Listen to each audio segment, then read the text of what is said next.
اشفاق احمد صاحب کی بات سے آپ نے سٹارٹ کیا تھا تو مجھے ایک واقعہ یاد آ گیا کہ ایک شخص ان کے پاس گیا اور کہا کہ اشفاق صاحب کوئی زندگی آسان کرنے کی ٹپ دے دیں. تو انہوں نے کہا میں تمہیں موت آسان کرنے کی ٹپ نہ دوں. تو کہتے ہیں چلے وہی دے دیں. کہتے ہیں اگر تم اپنی موت آسان کرنا چاہتے ہو تو جاؤ کسی کی زندگی آسان کر دو. اللہ. تو جو اللہ کا کام کرنے والے ہوتے ہیں وہ گلہ نہیں کرتے, وہ شکر کرتے ہیں اور لوگوں کے کام آتے ہیں. وہ سارے کام جو ہے نا وہ اللہ پہ نہیں ڈالنے, اللہ کے بہت سارے کام ہیں جو ہم نے کرنے ہیں. اور دوسرا یہ کہ خواہشات, یہ جو دنیاوی خواہشات ہیں, یہ جو فانی چیزوں کی محبت ہے, آپ کو جیتے جی فانی کر دیتی ہیں.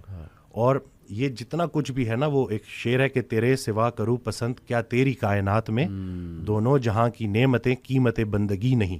تو اللہ جو ہے نا اس کو ہم نے کسی چیز, کسی لالچ سے ہٹ کے صرف اللہ کیونکہ عبادت کے لائق ہے اور اللہ خالق ہے, اور ہم نے اپنے حالات کو نہیں دیکھنا, بس ہم نے ماننا ہے. امیر انسان اگر اللہ سے دور ہے تو امیری اس کے لیے آزمائش ہے, غریب انسان اگر اللہ سے دور ہے تو غریبی اس کے لیے آزمائش ہے. بلکہ وہ ایک آڈیو میں ارشاد فرماتے ہیں کہ جو غریب ہے نا وہ بھی غنی ہو سکتا ہے, وہ غریب غنی ہے جس کی امیر کے مال پہ نظر نہیں ہے. تو اب وہ دیکھیں نا کہ کتنا آسان ہے ہمارے لیے نا, لیکن یہی ہے کہ اس کو پریکٹس کرنا.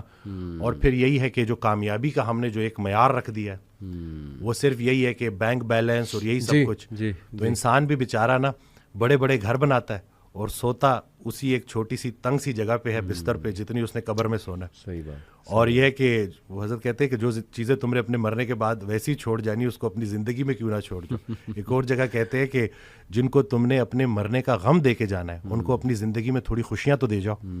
تو یہ جو ہے نا عمل, مصروف عمل ہونا ہے اور ارد گرد کے لوگوں کے کام آنا.